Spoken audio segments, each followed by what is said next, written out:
اگر آپ کا جانور گائے بھینس بکری وغیرہ ہیٹ کر رہا ہے، گرمی کر رہا ہے، ہانپ رہا ہے، آپ نے سب دوائیاں استعمال کی ہیں، کوئی بھی دوائی رزلٹ نہیں دے رہا، تو آج آپ کو ایک ایسا علاج دوں گا جو کہ آخری علاج ثابت ہوگا۔ اور یہ نسخہ آپ نے آخر میں استعمال کرنا ہے۔ پہلے آپ کو مختلف نسخے دیتا ہوں۔ اگر آپ کا جانور ان نسخوں اور میڈیسنز وغیرہ سے ہیٹ ختم نہیں ہو رہا تو آپ یہ نسخہ آخر میں ضرور آزمائیں، انشاءاللہ آپ کو فائدہ ملے۔ بسم اللہ الرحمن الرحیم۔ السلام علیکم، یوٹیوب چینل میں خوش آمدید۔ امید کرتا ہوں آپ ٹھیک ہوں گے، آپ کے جانور بھی ٹھیک ہوں گے۔ آج آپ کے لیے پھر حاضر ہوئے ہیں ایک اور ویڈیو کے ساتھ۔ آئیے ویڈیو کرتے ہیں اسٹارٹ۔ جی دوستو، سب سے پہلے آپ کے جو جانور زیادہ ہیٹ کر رہے ہیں، آپ نے ان کو اسوں کا دلیا، جیسے اسوں کا ڈالا بولتے ہیں، وہ کھلائیں۔ ان کی تاثیر ٹھنڈی ہوتی ہے۔ کوشش کریں اگر آپ کوئی گرم خوراک دے رہے ہیں جیسے ونڈا وغیرہ، وہ آپ کم کر دیں۔ زیادہ تر غیر ملکی گایوں میں عام پائی جاتی ہے ہانپنے کی بیماری، کیونکہ وہ گرمی کو، موسم کو، ٹمپریچر کو برداشت نہیں کرتے۔ ہمارے ملک میں گرمی بہت زیادہ ہوتی ہے، یا ان جانوروں کو ہوتی ہے جو ابھی تازہ یعنی کہ منہ پر جیسے یکسی وائرل ڈیزیز، بیکٹیریل ڈیزیز سے صحت یاب ہو کر دوبارہ صحت کی طرف آ رہے ہوں، تو ان میں بھی جو ہے ہیٹ برداشت کرنے کی صلاحیت نہیں ہوتی۔ گرمیوں میں آپ نے ایسی تمام خوراک سے اوائڈ کرنا ہے، بچنا ہے، جس سے جانور کو قبض ہو یا جانور کا معدہ ڈسٹرب ہو، پھر اسی کی وجہ سے جانور ہیٹ میں آ جاتا ہے۔ کوشش کریں جانور کو جو بھوسے کی مقدار ہے وہ آپ گرمیوں میں کم رکھیں، تاکہ جانور کا معدہ جو ہے وہ زیادہ ہیٹ اپ نہ ہو۔ کوشش کریں آپ سبز چارے کا زیادہ استعمال کریں۔ اس کے علاوہ پودینہ اور دہی کا چٹنی بنا کر جانور کو دیں، یہ بھی زبردست چیز ہے۔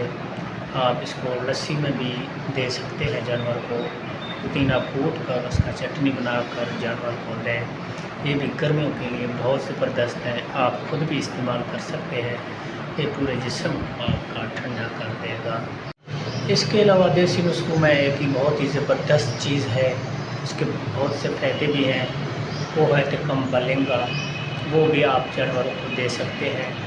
آپ پانی میں بھگو کر رکھ دیں، اور آپ اسے اکیلا ہی استعمال کر سکتے ہیں، اور آپ اس کے ساتھ گڑ کا شربت بھی مکس کر کے جانور کو پلا سکتے ہیں۔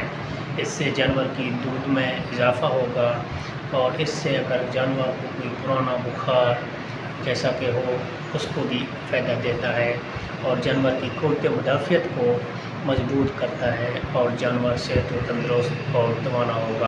جانوروں کو ہیٹ اسٹریس سے کیسے بچایا جا سکتا ہے، وہ آلریڈی اس پر میں نے ویڈیو بنایا ہے، آپ چینل کا وزٹ کر سکتے ہیں۔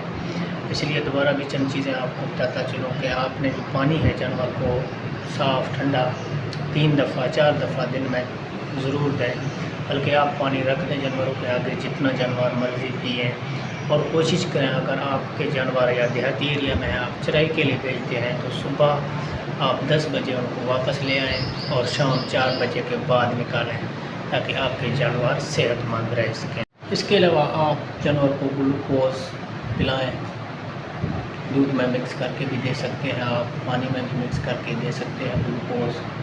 اس کے علاوہ جو ساشے ملتے ہیں وٹامن سی کے، آپ وہ استعمال کر سکتے ہیں۔ اس کے علاوہ آپ ORS وہ بھی استعمال کر سکتے ہیں۔ اب آپ کو بتاتے ہیں آخری نسخہ اس کا حل کا۔ جب آپ تمام نسخے استعمال کریں، کوشش کریں پہلے ان نسخوں سے اللہ کرے گا جانور ٹھیک ہو جائیں گے، اگر معمولی مسئلہ ہوگا۔ اگر پھر بھی نہ ٹھیک ہوا تو آپ نے بھنگ لینا ہے، بھنگ جو پنساری سے مل جاتا ہے۔